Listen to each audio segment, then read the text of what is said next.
السلام علیکم ورحمۃ اللہ وبرکاتہ۔ ریڈیو HRDF میں آپ کا استقبال ہے۔ ہر مومن کی ذمہ داری ہے کہ وہ بھلائی کا حکم دے اور برائی سے روکے۔ ہر شخص کو اپنی حیثیت اور قابلیت کے مطابق اس کو انجام دینا چاہیے۔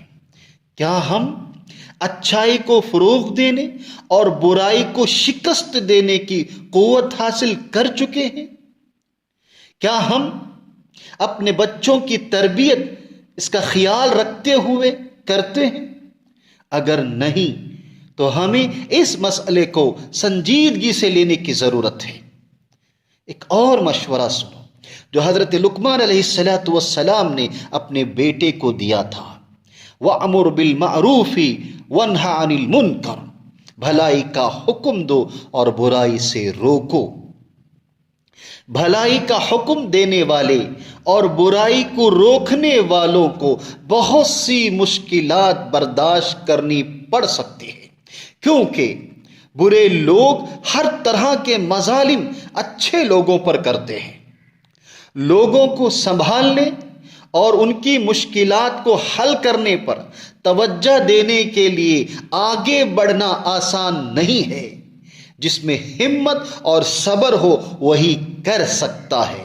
قرآن کہتا ہے وَلْتَكُن مِّنكُمْ أُمَّةٌ يَدْعُونَ إِلَى الْخَيْرِ وَيَأْمُرُونَ بِالْمَعْرُوفِ وَيَنْهَوْنَ عَنِ الْمُنْكَرِ أُولَٰئِكَ هُمُ الْمُفْلِحُونَ۔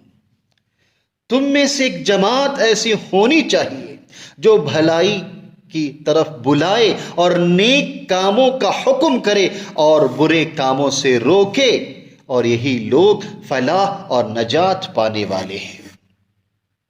مذہب اور انسانی ذہانت کے معیار کے مطابق ہر وہ چیز جو اچھی ہے وہ معروف ہے، اور ہر وہ چیز جو بری ہے وہ منکر ہے۔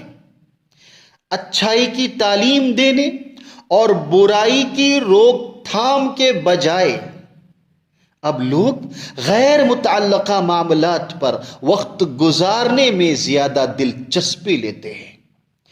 چھوٹی چھوٹی چیزوں پر ہم جماعتوں میں تقسیم ہو گئے اور آپس میں جھگڑتے ہیں۔ اس دور میں جو ذمہ داری اللہ نے ہمارے سپرد کیے ہیں، ہم اس فرائض کو فراموش کر دیے ہیں۔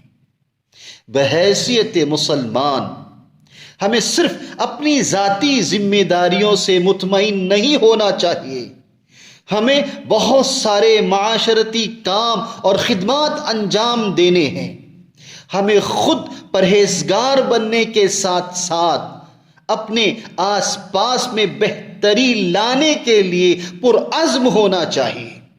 نبی کریم صلی اللہ علیہ وسلم نے ارشاد فرمایا، اگر تم میں سے کسی کو کوئی برائی نظر آتی ہے تو وہ اسے اپنے ہاتھ سے روک دے۔ اگر یہ ممکن نہیں ہے تو وہ اسے اپنی زبان سے روکے۔ اگر وہ اس قابل بھی نہیں ہے تو اسے دل سے نفرت کرنی چاہیے۔ یہ ایمان کا سب سے کمزور ترین درجہ ہے۔